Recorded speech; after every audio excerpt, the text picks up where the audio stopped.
Welcome to Balance Black Girl. My name is Les. I'm your host, and I appreciate you joining me today. So, this podcast is all about conversations that help us live our healthiest lives. Every month, we have a new theme, and currently, our theme is Mindset May. So, all month long, we're talking about taking care of our minds, improving our mindset, and focusing on our brain health. Now, many of us were introduced to wellness out of a desire to take care of our physical bodies. That's like the gateway. We talk about walking, we talk about getting stronger, we talk about unbigging backs, whatever resonates to help you fuel yourself and get moving. That is fantastic. Great. I love it. But there's a critical component to wellness that we don't talk about as much, but is arguably more important than any of those things. And that's how important it is to take care of our brain, because without a healthy mind, we can't have a healthy body, especially as we age. And when we think about aging, our skin is often the first thing that comes to mind. That's why we got the sunscreen, we got the Botox. That's why we're on our skincare game so that we can age gracefully. And I love all of that. But what about our brain? What about our minds? When it comes to aging, that is probably the most important thing we can do is take care of our minds. And my biggest inspiration in that regard is my granny. She has since gone on to glory. She passed a few years ago at the age of 84. But even at 84, that woman was so sharp. She missed no detail. She forgot nothing. She was every bit as with it at 84 as she ever was. Like, you were not going to get something over on her thinking that she was just some old lady who doesn't know what's what, because she had your number. She had all of our numbers all the time.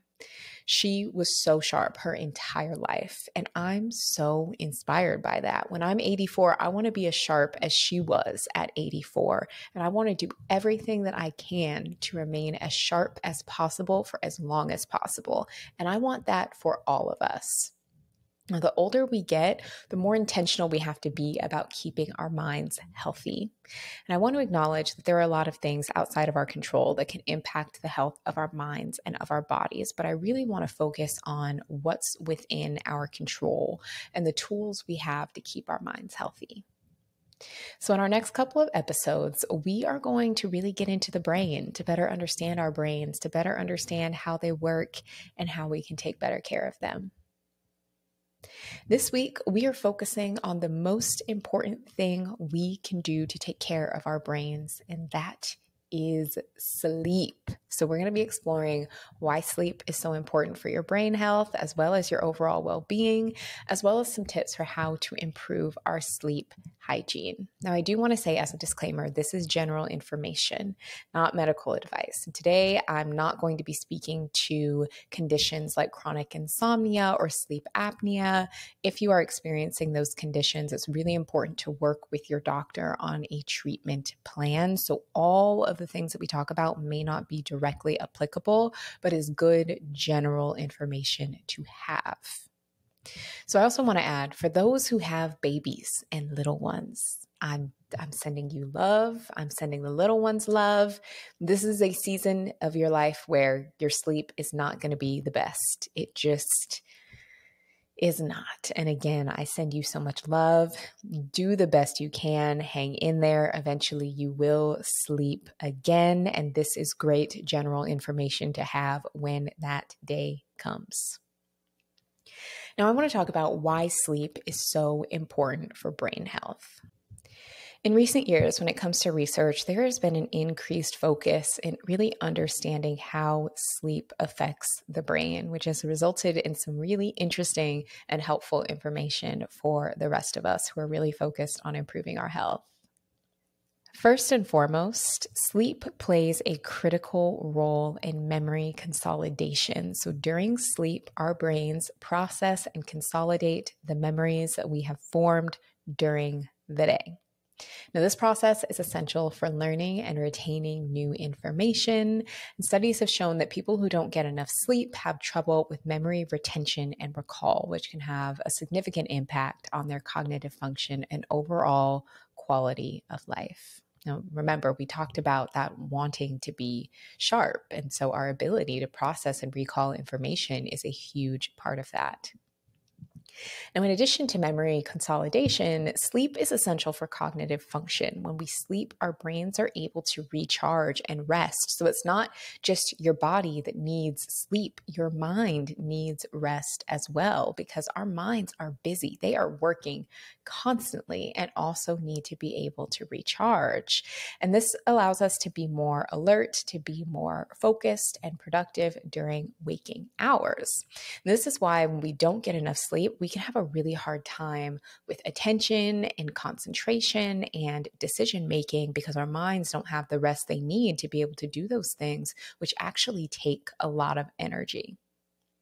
Sleep also plays a critical role in regulating our emotions. So, studies have shown that sleep deprivation can lead to increased feelings of anxiety, depression, and irritability. And you probably did not need a research study to tell you that. We have all felt it.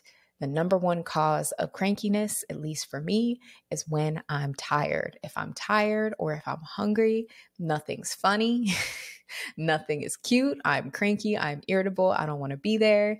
And so that's why rest is really important, because it's also critical for our mental health and just for showing up as being our best selves. When we don't get enough sleep, our emotional regulation is disrupted, and we can feel that. Now, sleep is also crucial for what's called neuroplasticity. So this refers to the brain's ability to change and adapt in response to new experiences and stimuli. We're actually going to have an episode diving deeper into this later this month, because there's so much we can say about neuro and brain plasticity. But essentially, we have the ability to change our brains. We have an ability to change how our brains function, the neural pathways that fire, which can influence our thoughts, our behaviors, our decisions. All of those things are actually quite malleable. The way that we are now is not the way that we have to be, because our brains are constantly changing and taking shape all throughout the lifespan. And during sleep, our brains engage in a process of synaptic pruning. So this basically helps strengthen important neural connections and eliminate unnecessary ones. It basically makes your brain more efficient, because our brains are always looking for ways to be more efficient. It's why we tend to repeat ourselves over and over, or once something becomes a habit or a behavioral pattern, it's very easy to repeat it, because your brain is like, oh, I know exactly what to do. This is what we did yesterday and the day before, and we're just going to repeat that. So when we get adequate sleep, we're able to create those neural connections, and that's really, really important for our overall health. Finally, sleep is essential for brain health as we age. I talked about the importance of taking care of ourselves as we age a little bit earlier. And studies have shown that people who don't get enough sleep are at an increased risk for health issues related to cognitive decline later in life. And researchers think that a big part of this is because sleep helps to flush out the toxins and waste products that accumulate in the brain, which can really lead to cognitive impairment later in life. And we're going to talk a bit more about that a little bit later in the episode. So we've talked a lot about the medical benefits of sleep and the mental benefits of sleep, and I would also like to talk about the physical benefits. Now, during sleep, our bodies undergo a process of repair and regeneration. Our cells are able to repair and to rebuild themselves. Our muscles and our tissues are able to relax and recuperate. If you are familiar with fitness, if you're familiar with strength training, when we strength train, we are essentially breaking down those muscles. And when we sleep and when we rest and we recover, that is when those tissues are able to replenish themselves and to grow back stronger. So this is why getting enough sleep is so important for people who engage in physical activity, which is many of us, because it allows our bodies to recover and prepare for the next day's activities. And that's what helps us come back and be more fit and be more strong and be more mobile and be more agile. Now, sleep is also very important for our immune system. Have you ever noticed those times where you are burning the candle at both ends? You are running yourself down. You are stressed. You are not sleeping well. You're doing the most. Those are usually the times we get sick. Those are usually the times like a nasty cold will come and it'll just knock us out. And that's because when we're sleep deprived, our immune responses often aren't at their best. That's because during sleep, our bodies produce what's called cytokines, which is a type of protein that helps fight infections and inflammation. It's really, really important for helping our bodies understand how to fight off certain viruses and bugs and bacteria when they come in contact with our immune system. The same way your brain has a memory, your immune system also has a memory. So when you are able to sleep enough, that is when your immune system knows what to do when it finds a new virus or something that's trying to attack it. So super, super important.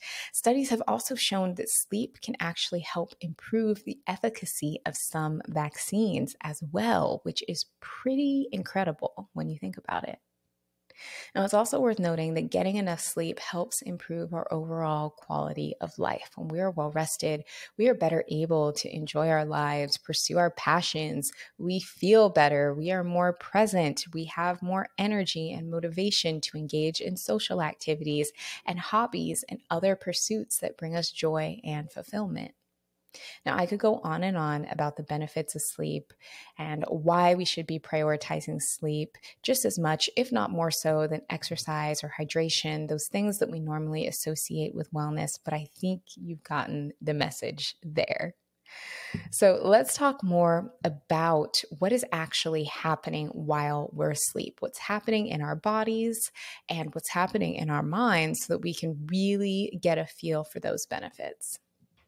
Now, all sleep is not created equal. I think we focus a lot on sleep quantity, how many hours of sleep we're getting, which is important, but it's also really important to understand sleep quality. What kind of sleep are we getting? And are we actually getting what we need out of the different stages of the sleep cycle? So those 4 stages are actually broken up into 2 groups. We have the NREM, which is non-rapid eye movement, and then we have the REM or REM, which is rapid eye movement sleep. So let's talk a little bit more about those 4 stages, beginning with the non-rapid eye movement stages. And the first stage of sleep is known as the transition stage. You're technically awake here. This is when you're kind of transitioning in or out of sleep. Now, during this stage, you may feel drowsy, your eyes may start to feel heavy. This is maybe when you begin to initially doze off and your body is giving you clear signs that sleep is about to happen, like you're struggling to keep your eyes open and sleep is about to come and take you. Now, also, when you wake up in the morning, you feel a little groggy or out of it, and it takes a little bit of time to come to. This is that same stage. So instead of transitioning into sleep, you're transitioning out of it. You may also have periods of being awake throughout the night without even fully realizing it, because sometimes when this happens, we're not fully conscious, but these kind of awake or transitioning periods usually account for about 2 to 5% of your night or time spent sleeping. Now, the second stage of sleep is called light sleep, and this is where you spend most of your sleeping time. In the initial moments of light sleep, this is when your body truly falls asleep. During this stage, your heart rate and your breathing start to slow down. Your body temperature just starts to drop. You may also experience some muscle twitches or jerks as your body starts to relax. And then as you get deeper into light sleep, your heart rate really starts slowing down. Your body temperature goes down even more. Your breathing slows down even more. And on an average night, adults tend to spend about half of their time in this light sleeping stage. Now, the name is a little deceiving. You may think like light sleep, that doesn't sound good, or does that mean that I'm actually asleep? But light sleep is actually really, really important. It's because there's activity during the light sleep stage that's important for your brain. Sleep spindles are specific patterns of brain waves that happen during the lighter stage of sleep. And researchers believe that these patterns support our ability to process and build memories. Remember earlier, we talked about how sleeping is necessary for processing information and building memories, and the light sleep stage is when that happens. So again, this light stage accounts for about half of our sleep. So for most people, that's between like 3 to 5 hours per night. And it usually happens a little bit later in the night or a little bit later in the sleep cycle. Now, the third stage of sleep is the deep sleep stage. This is the stage where your body and your brain are at their most relaxed. During this stage, your brain produces slow, deep waves, and it becomes more difficult to wake you up. And if you do get woken up during this stage, you're usually likely to feel a lot more groggy. Most adults spend around 13 to 23% of time asleep in deep sleep. So not as much time. This is an area where quality is a lot more important than quantity because you're spending less time here than you are in a light sleep. But if you experience a period of sleep deprivation, once you start catching up on sleep again, your body will actually prioritize deep sleep until you're adequately rested. So think of deep sleep as the recovery stage. This is when your body is doing those repairs of the tissues and of your muscles, and it's really regenerating your body. That's when your body is releasing growth hormone and your brain is flushing waste, like we talked about earlier. So when that happens, your body is essentially bathing your brain. Okay, it's bathing your brain. Throughout the day, you have so many neurons firing, sending messages in your brain to the rest of your body that it can actually create waste. And during sleep, your body pumps cerebral spinal fluid to your brain, which cleans out the excess toxins. You don't want those accumulating too much. So a huge reason why sleep is so important for your brain is because studies have found that the excess accumulation of those toxic proteins can be linked to conditions such as Alzheimer's later in life. So again, really, really important that you're getting the sleep that you need so that your brain can kind of get that nightly bath that is so important for your health. So those are the 3 stages of non-rapid eye movement sleep. Finally, we have the rapid eye movement stage of sleep, also known as REM. So this is the stage where you experience most of your dreaming. During REM sleep, your brain actually becomes more active. Your breathing and your heart rate increase. Your eyes are moving rapidly. And this stage is really important for processing information, regulating your emotions, and consolidating memories. So we tend to spend around 20 to 25% of our sleeping time in the REM stage. And getting adequate REM sleep is really important for actually feeling rested again, because this is when we're dreaming. This is when we're processing information. This is kind of when we're recharging in our mind. So some ways that you can support your REM sleep would be getting enough magnesium. I've actually talked quite a bit about my favorite magnesium supplement, which is from Bioptimizers, but you can also get some magnesium through food. Cutting back on alcohol, because alcohol trashes your REM sleep. This is why you can drink and fall asleep, maybe even sleep a lot, but the next day not feel rested. It's because your REM sleep was disrupted by the alcohol. And also limiting exposure to light at night can support your REM sleep. And we're going to talk a little bit more about all of these things later in the episode. Now, when it comes to going through these sleep cycles, we actually go through them multiple times throughout the night. So it's not like, okay, you spend just 1 solid hour in light sleep and then you spend, 40 minutes in deep sleep and so on and so forth. This is a cycle that repeats itself over and over. So for most adults, 7 to 9 hours of sleep is what's recommended. And each sleep cycle is roughly 90 to 110 minutes. That's how long it takes for us to go through these stages. So if you're getting an adequate amount of sleep, you're probably going to be going through this cycle like 3 to 4 times. And so sometimes if we experience sleep interruptions, like we get woken up in the middle of the night, or maybe we have to get up and go to the bathroom or something in the middle of the night, that can really throw us off depending on where we were in the sleep cycle. If we were unable to complete a sleep cycle before we got woken up, we're likely to feel really kind of groggy and out of it.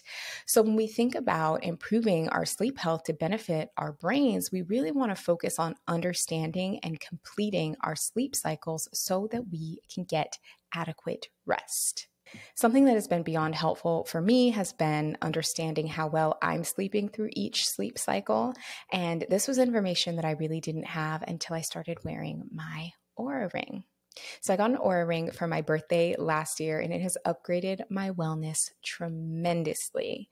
Before using the Aura ring, I had no idea how well I was sleeping or what the different stages of sleep were, or if I was recovering from my workouts. And I appreciate that the Aura ring is a really beautiful ring that literally looks like a stunning piece of jewelry. That's actually an incredible wearable that tracks your sleep, your readiness level, which shows how recovered you are, and other main biomarkers, as well as your activity. It's the best sleep tracker on the market, and it offers an in-depth analysis about each part of your sleep cycle. And it's educated me so much about my different stages of sleep and how important they are for my health. So now that I have a better feel for how I'm sleeping or what my heart rate is each day, I can tailor my sleep and my self-care routines to give myself what I need each day to feel my best. So if I wake up one morning, I'm feeling kind of run down, I can see that my readiness level is a little bit low.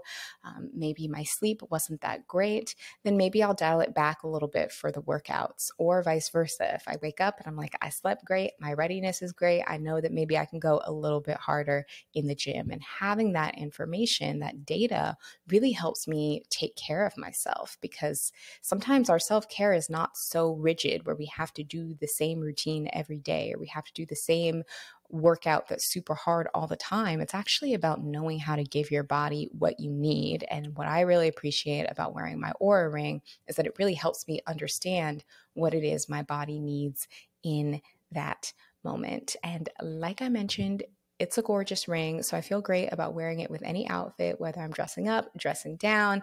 I don't look like Spy Kid with something bulky on my wrist. And I also love that the app is really easy and intuitive to use. I'm honored to be working with Aura, and I'm actually featured in an episode of their All Hours series where you can learn more about how I use data from Aura to improve my sleep. So you can check that out at auraring.com/balancedless. So now that we know how important sleep is, we understand the different types of sleep we're getting, we understand what's going on with our bodies throughout the night. What can we do to improve our sleep and actually get these benefits? Well, this, my friend, is where sleep hygiene comes in. Having good sleep hygiene is making sure that your routines and environment support your sleep. So do you engage in routines and behaviors that help you fall and stay asleep? That's what you're looking at. How is your environment supporting your sleep? Does your environment even support your sleep to begin with? And if it doesn't, that is okay. Here are some ways that you can improve your sleep hygiene. So the first is sticking to a regular sleep schedule. So trying to be as consistent as you can with bed and wake up times really helps regulate your natural sleep and wake cycle. So if your body knows when to expect to go to bed, you're going to start naturally getting tired around the same time, making it easier to fall and stay asleep. Conversely, if your body knows when to expect to wake up, it's going to naturally start waking you up. You're going to start feeling a little bit more awake. You're going to get a little bit more of that cortisol in the morning around the same time, and that's going to help you feel so much more alert and ready for your day. So basically, you want to try and be as consistent as you can with going to bed and waking up so that you don't confuse your body. Because if you go to bed at 9 p.m. one night, and then you go to bed at 1 a.m. the next night, and then you wake up at 7 a.m. one morning, and then you wake up at noon the next morning, your body is going to be like, I don't know what's what. I don't know when is when. I don't know what I'm supposed to do or when, versus when you're being as consistent as you can with those times, your body can really get into a rhythm and into a flow that's going to support your energy levels. Now, I understand that weekends and weekdays are two totally different things. I actually like to have different routines for those times. So I have a weekday wake up time and I have a weekend wake up time. I have a weekday bedtime and I have a weekend bedtime. Now, those things are within a few hours of one another, but they are a little bit different. And it actually has really helped my body get into a rhythm and get into a flow so that I'm able to wake up when I need to wake up. Now, Here's the tricky part when it comes to our wake ups and when it comes to our alarms and our patterns. And it hurts my soul to say this because for years I have been this person and it has been a big part of my wake up routine. But snoozing is one of the worst things we can do for our sleep and for our focus. And I know I'm pained to say it. Like, I built in snooze time to be part of my morning routine for years, but it's just not doing us any favors. I love me that snooze button. Okay. That 9 minutes sometimes just it blesses me.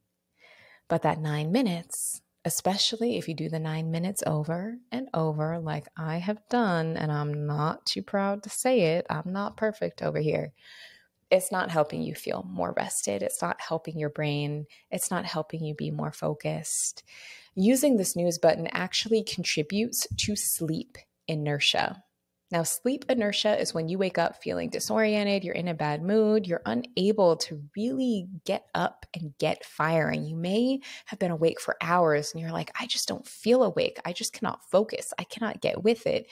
You're likely experiencing sleep inertia. Here's why this happens. When you wake up in the morning, your body wants to exit the sleep cycle and go into wake up mode. And that happens when your alarm goes off and when you initially wake up. Your body is like, okay, time to get up, time to get out of the sleep cycle. It's time to be awake.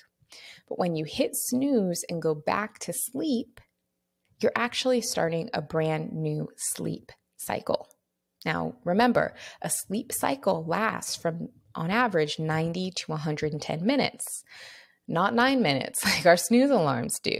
So in that 9 minutes, you've started a whole new sleep cycle that you then can't complete, but your brain still thinks it's in the sleep cycle. So even if you've gotten up after 9 minutes and your body is moving, your brain is still not there. And it could take that 90 to 110 minutes, sometimes even longer, to fully get going. So that's why you can be awake and you can be awake for a while, but you're like, oh, I'm not here. What is going on? I have this brain fog, or I'm groggy, or I just cannot focus. It could be sleep inertia because we are physically awake, but our brains are still trying to complete that sleep cycle that we started. I know. Damn it. How annoying. So a huge component of sleep hygiene is breaking up with our snooze button and really looking at ways that we can focus on giving ourselves complete sleep cycles. So some things that have helped me break up with the snooze button has been really affirming the action that I want to take. So I have a very specific affirmation when I'm tempted to hit the snooze button. That affirmation is, I am not a person who snoozes their alarm. I am a person who wakes up. I am a person who keeps their commitments to themselves. And I will say that to myself as I get up to turn off the alarm. Or I will immediately reach over to my nightstand and I will just turn on a light. And it's pretty bright. And then I chug some water and then I turn my alarm off, because those things like get me awake and get my brain awake and send a clear signal that we are not starting another sleep cycle right now. It is wake up time. There are also people who use the countdown method. This is something that Mel Robbins has made famous, where you count down, your alarm goes off and you count down 5, 4, 3, 2, 1, and you get up. Whatever works for you. But if you are wanting to feel more rested, if you're wanting to feel more focused, breaking up with your snooze is probably going to be in your best interest. I know. I hate it, but it's what we got to do if we want to improve our sleep hygiene. So the next is creating a really sleep-friendly environment. I don't want you to feel like you need to go out and buy a bunch of stuff, but here's some simple ways that you can support your physical comfort for better sleep. So the first being, if you have allergies that disrupt your sleep, especially this time of year in the spring, maybe you can make vacuuming a part of your evening routine to get up any extra dust, or you can try running an air purifier at night.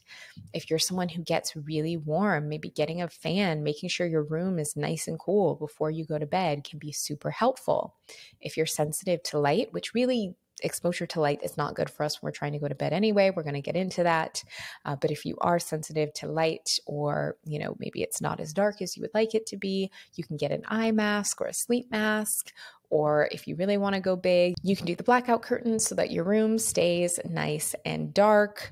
Maybe get a new pillow if yours is a little flat, if it's no longer feeling comfortable, or a mattress topper to make your bed just feel extra cozy.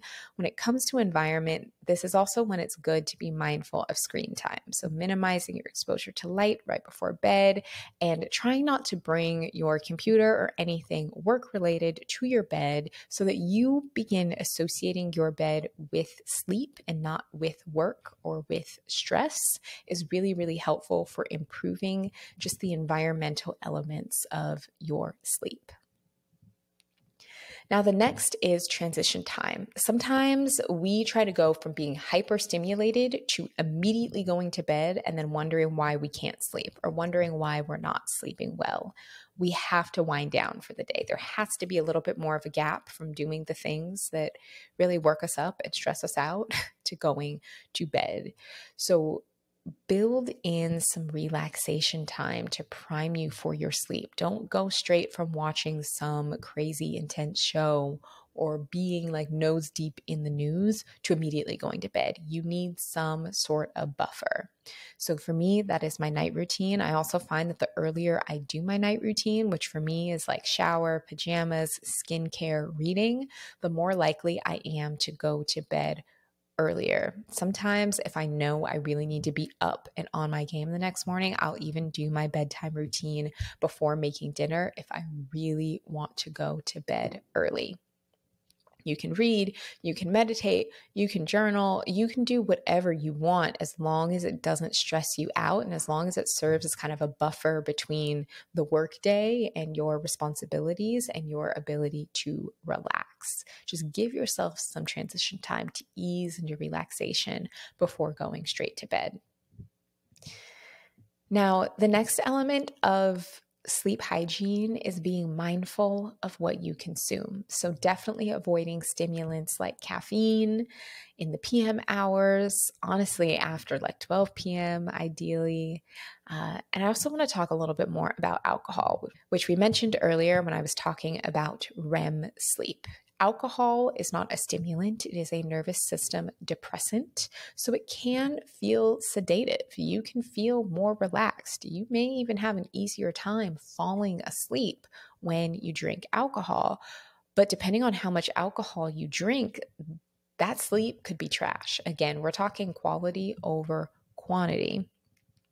It can cause Alcohol is particularly disruptive of your REM sleep cycles. So you could actually be getting too much slow wave sleep, which really throws off your sleep balance, making you more prone to either waking up throughout the night, feeling more groggy, and just feeling less rested. We will link the episode all about alcohol and how it impacts our health in the show notes for you to check out. But be really mindful of, if you're enjoying a nightcap, but you find that your sleep is being disrupted, it could be the culprit. Now, when it comes to consumption before bed, this also goes for not consuming things that are going to stress you out. Like, this is not the time to be on social media. This is not the time to listen to true crime or to be on the shade room right before bed. If something gets your heart rate up, if something gets your blood pressure up, it's probably not best to do during bedtime.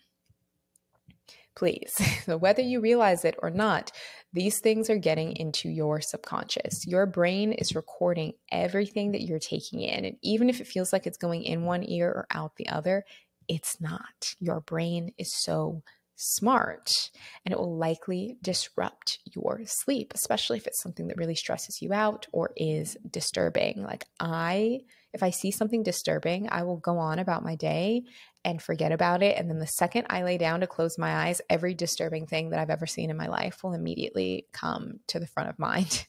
This is why I'm not a true crime girly. I also think that true crime is a very low vibrational habit, which maybe we can talk about another time, but I can tell you it's not helping your sleep. So don't do it before bedtime. Now, from a food standpoint, it is actually best to stop eating about an hour or two before bed so that your body isn't trying to do a lot of digestion while you're sleeping. You want that food to already start digesting so that you can really rest. Because if you're trying to rest, but your body is putting all this energy towards digestion, that can also disrupt your sleep. But if you do need to eat before bed, I don't want you to go to bed hungry, focus on something that's lighter and easier to digest. Food that have protein are really great to have before bed. So almonds, which are a great source of magnesium, and melatonin are good to have in the evenings before sleep. Turkey, which has protein and tryptophan. A lot of us are familiar with tryptophan, an amino acid that supports your body's natural production of melatonin, which is why we often feel tired on Thanksgiving or after eating it. Tryptophan, major contributor towards the itis. Chamomile tea, which supports relaxation, as well as tart cherry juice, which promotes sleepiness and can also help combat muscle soreness. So those are some things, if maybe you're feeling snacky at night or you need a little something, those could be some great things to have. But really, you can have whatever you want. Just try not to have anything that's super heavy or maybe something that's really spicy or that's going to upset your stomach right before bed, because while your body is supposed to be resting and regenerating, it's going to be putting all that energy towards helping you digest, maybe this really heavy meal or this really intense food when you should be resting. If you do have something that upsets your stomach at night, I really like drinking like a peppermint or ginger tea before bed just to help soothe that, and it will kind of ease things up a little bit. So that's my little trick to support my digestion while I sleep. Now, next, this is more of a general lifestyle thing, but getting regular exercise throughout the week really supports your sleep hygiene. Regular exercise can help promote more restful sleep, and people who exercise regularly tend to have better sleep overall. And researchers believe that this happens for a few reasons. One, exercise lowers stress levels. When you're able to minimize stress via exercise, you're less likely to feel stressed out when it's time to go to bed. A 2020 study suggested that exercise may help improve sleep efficiency, which is the ratio of how much time you spend in bed versus how much time you spend asleep. And this is actually really important for helping you feel rested as well.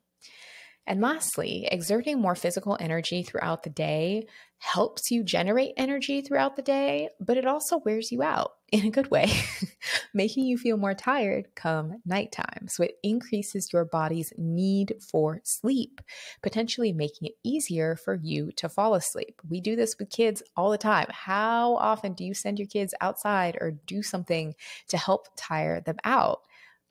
All the time, all the time. As adults, we still need that, just like kids do. Sometimes we need to kind of physically tire ourselves out. But what's important here is that we don't want to do strenuous or high intensity exercises within an hour of going to bed, because that can kind of backfire. Like we said, exercise can help you generate energy in the short term and then tire you out a little bit later. So you don't want to generate energy right before you want to go to bed. You want to generate energy earlier in the day when you need it, and then really get that good rest and kind of get the benefits of tiring yourself out when you need it at bedtime. But if you do want to do a little bit of movement at night, if you want to stretch or do some yoga or do any type of movement that's going to promote relaxation, have at it. Now, throughout this episode, I have mentioned light and how we want to avoid having too much light before bed, but I really want to dive into this a little bit more and talk about our relationship with light.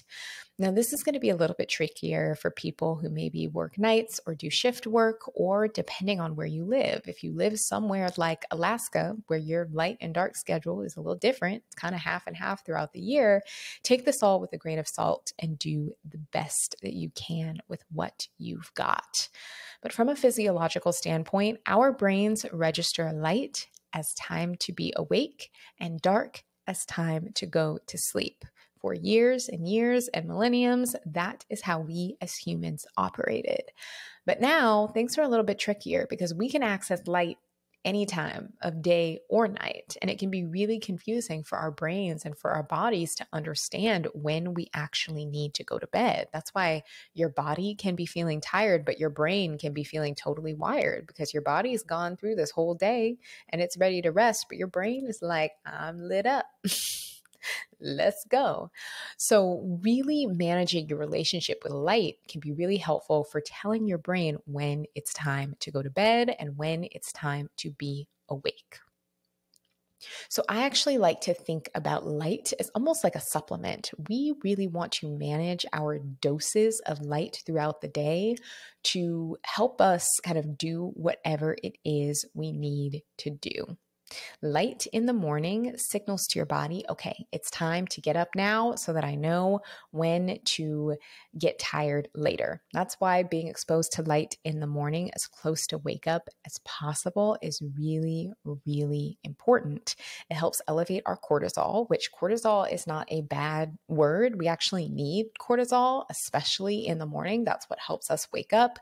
That's what helps us be focused. That's what helps us start the day. Where cortisol is not ideal is if we just have cortisol level 10 all the time. Your cortisol levels need to fluctuate throughout the day, but it is important in the morning that we do have higher cortisol, because that's what gets us up and what gets us moving. So if you listen to the Huberman Lab podcast, you know that Huberman is a big fan of morning sunlight, getting your eyes exposed to sunlight as soon as possible after waking up. And again, this can depend on the season and where you live, but I have been implementing this for a while and it has been really, really helpful. So if I'm waking up when it's still dark, I like to immediately start turning on lights, like I mentioned earlier, just to get some light exposure, and then opening the blinds, windows, or going outside, even if it's just for a few minutes, as soon as the sun comes up. And in the morning, if you can physically go outside or get a morning walk, that's even better. Also in the morning, if you are working, if you're trying to focus, having bright overhead lights can help increase our dopamine and appropriate levels of cortisol, which helps us feel focused and motivated, which is really important because often in the mornings, that's when we're getting our workday started. And that is when we really need that focus, that motivation, and that energy to kind of propel us through that first part of our day. So think of that morning light exposure as like your morning dose of light as a supplement. So you want it to be kind of high, you want it to be bright. Think sunshine, sunlight, even if it's cloudy outside, still getting that exposure to like looking outside where it's bright is really, really helpful. Those overhead lights, that's what's really going to help your brain start firing in the morning. Next, we have the afternoon dose of light. Now, our afternoon dose is going to be a little bit different because in the morning, we're thinking bright, we're thinking get up, we're thinking go. Our afternoon dose of light is kind of like a time check to let our body know that like, okay, we're about halfway through this thing.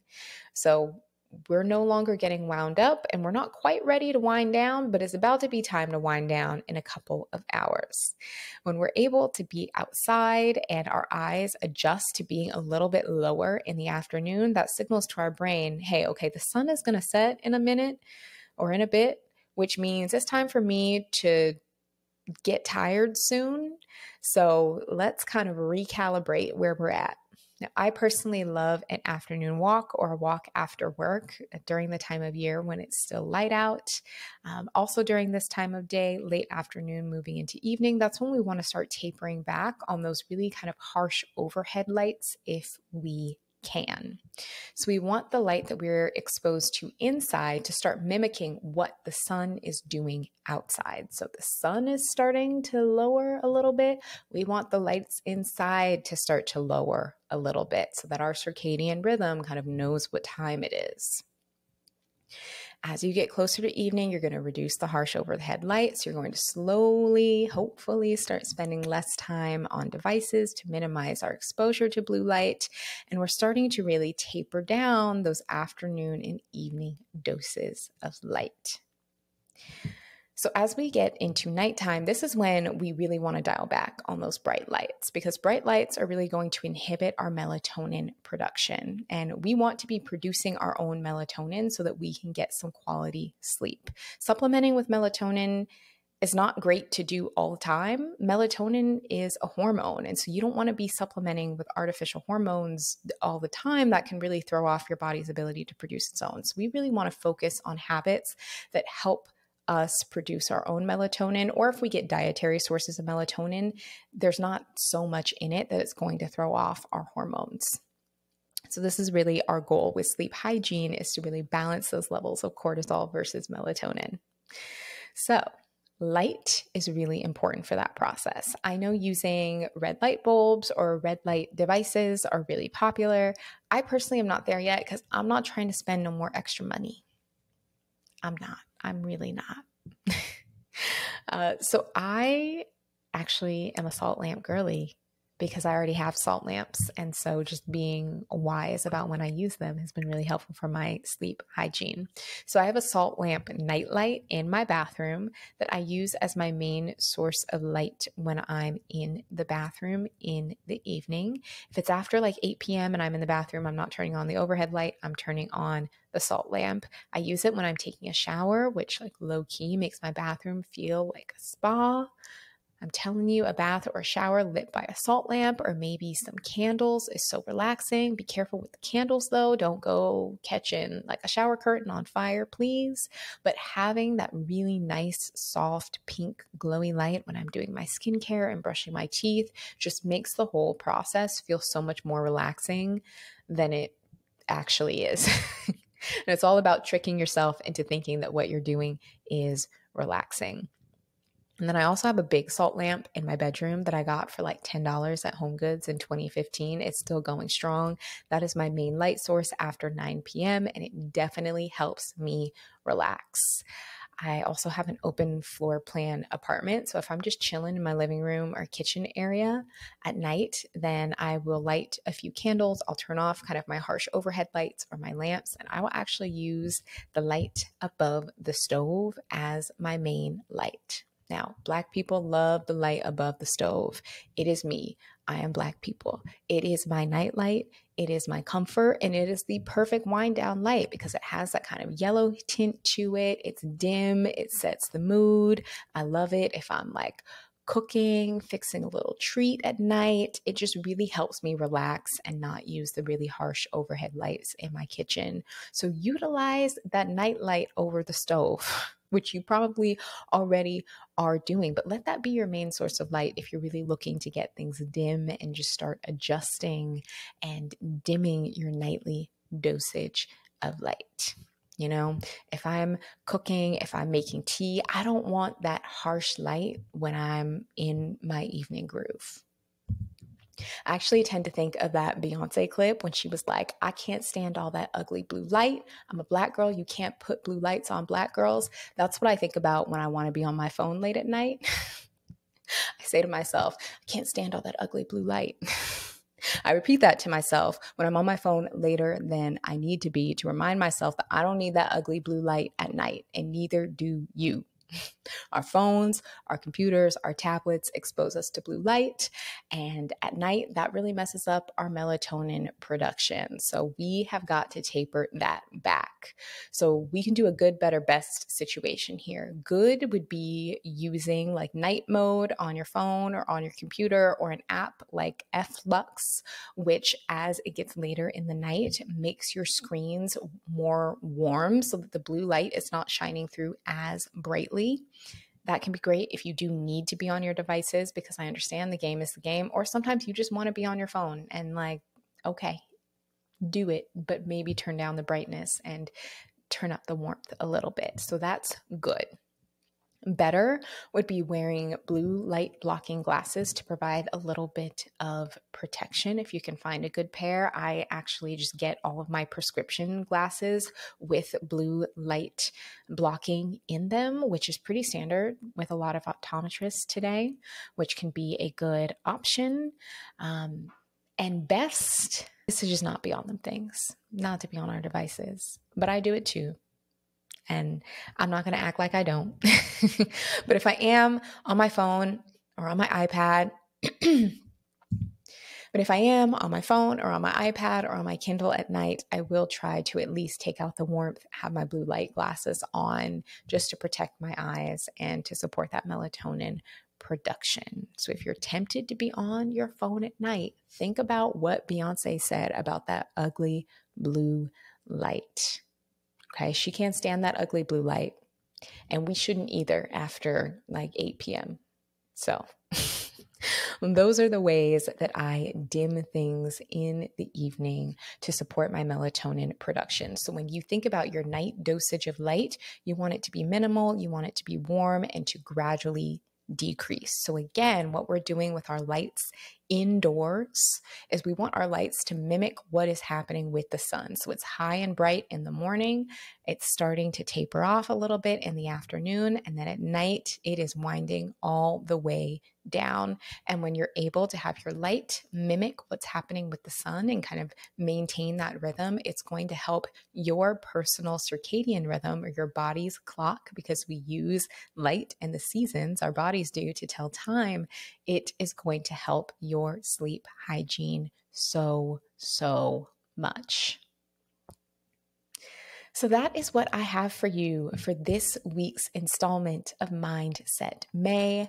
I hope this episode inspired you to take better care of your brain by taking better care of your sleep. And I know that there was also a lot of information here. If it felt really overwhelming, I recommend taking just one tip or one practice that I outlined in this episode, taking a week or two to practice and implement it, and then coming back and trying another and then another until it's habit and you have a routine that really serves you. So this episode will always be here for you. Head to the show notes for more information that I referenced in today's episode. I linked to the research studies that were referenced, as well as some other great resources to support your sleep, and for more information about the Oura Ring, our sponsor for today's episode. So to learn more about how I've used the Oura Ring to support my sleep hygiene and well-being, you can check out my episode of Oura Ring's All Hours series on their website by visiting auraring.com/balancedless. And if you're listening to this episode the week it comes out, know that Oura Ring is offering a special promo for Mother's Day, up to $50 off select styles until May 14th, which is fantastic. So we will link all of that information in the show notes. Join us next week for our next installment in the Mindset May series. We're going to be talking all about balancing focus and creativity for squiggly-brained people. So subscribe on Apple or Spotify, YouTube, wherever you like, and I will see you here next week.